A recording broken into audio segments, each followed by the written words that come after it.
Hello friends, मेरा नाम है नरेश और मैं आज आपके लिए लेकर आया हूँ क्लास 11th का एक चैप्टर जिसका नाम है the portrait of a lady, जो कि लिखी गई है खुशवंशी के द्वारा। इस कहानी में लेखक अपनी दादी माँ के बारे में बताते हैं। तो जैसा कि लेखक बताते हैं कि उनकी दादी माँ बहुत ही बूढ़ी होती है। वो इतनी बूढ़ी होती है कि ये पहचान पाना भी बहुत ही मुश्किल होगा कि उनके समय में वो कभी एक जवान औरत हुआ करती होंगी या फिर उनका कोई पति भी होगा। तथा लेखक के दादाजी की फ़ोटो ड्राइंग रूम में लटकी होती है, जो कि पहले ही गुजर चुके होते हैं तथा वो भी बहुत ही बूढ़े दिखाई देते हैं। इतने बूढ़े कि ऐसा लगता ही नहीं था कि उनके कोई बच्चे और पत्नी भी होंगी। ऐसा लगता था कि उनके केवल पोते और पोतियां ही होंगे। लेखक बताते हैं कि उनकी दादी माँ के चेहरे पर बहुत सारी झुर्रियाँ होती हैं तथा उनकी लटें सिल्वर कलर की थी और उनकी एक कुबड़ भी निकली थी, जिसके कारण उनको अपना एक हाथ अपनी कमर पर रखकर चलना पड़ता था ताकि वो अपने आप को संतुलित कर सके। और दादी माँ बेदाग सफ़ेद वस्त्र पहना करती थी और अपने मनके की माला फेरा करती थी और उनके होठ निरंतर प्रार्थना में लगे रहते थे। लेखक अपनी दादी माँ के साथ गाँव में रहा करता था और उसके माता पिता शहर में बसे हुए थे। दादी माँ लेखक को हर सुबह जगाया करती, उसको स्कूल के लिए तैयार किया करती और नाश्ते के बाद दोनों ही स्कूल चल देते। और साथ ही साथ दादी माँ गांव के कुत्तों के लिए कुछ बासी चपातियाँ लेकर जाया करती। गांव का स्कूल मंदिर के साथ जुड़ा हुआ था। मंदिर का पुजारी बच्चों को वर्णमाला और सुबह की प्रार्थना सिखाया करता और लेखक की दादी माँ अंदर बैठकर धार्मिक पुस्तकें पढ़ा करती। स्कूल का समय ख़त्म हो जाने के बाद दोनों इकट्ठे घर की ओर चल पड़ते। रास्ते में वो कुत्तों को बासी चपातियाँ खिलाते जो वो स्कूल आते वक्त अपने साथ लेके आए थे। लेखक और उसकी दादी माँ अब शहर में रहना स्टार्ट कर देती हैं। लेखक का दाखिला शहर के एक अंग्रेजी स्कूल में हो जाता है। वहीं दूसरी तरफ शहर में कोई भी कुत्ते नहीं थे, इसलिए दादी माँ ने अब चिड़ियों को खाना खिलाना स्टार्ट कर दिया था। दादी माँ बहुत ही उदास रहने लग जाती है क्योंकि अब वो लेखक की पढ़ाई में मदद नहीं कर सकती। इसके अलावा दादी माँ को बहुत सारी बातें पसंद ना आती जो कि लेखक के नए स्कूल में पढ़ाई जा रही होती और इस तरीके से उन दोनों की दोस्ती में बहुत बदलाव आ चुका होता है और दादी माँ और लेखक के बीच में अब बहुत ही कम बात होती है। जब लेखक विश्वविद्यालय में दाखिल हो गया तो उसे घर में अपना एक अलग कमरा दे दिया गया। अब दादी माँ अधिकतर समय चरखा काटने में बिताया करती थी और हर समय वह अपना पूजा पाठ में लगी रहती थी।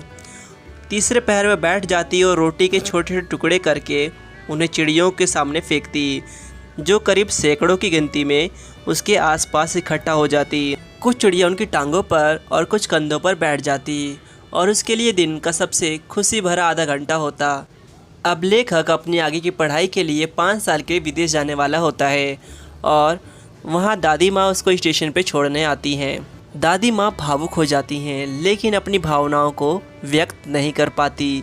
साथ ही साथ लेखक के मन में भी ये डर आ जाता है कि 5 साल के आने के बाद मुझे दादी माँ वैसी मिलेंगी या नहीं, यानी कि वो ज़िंदा रहेंगी या नहीं।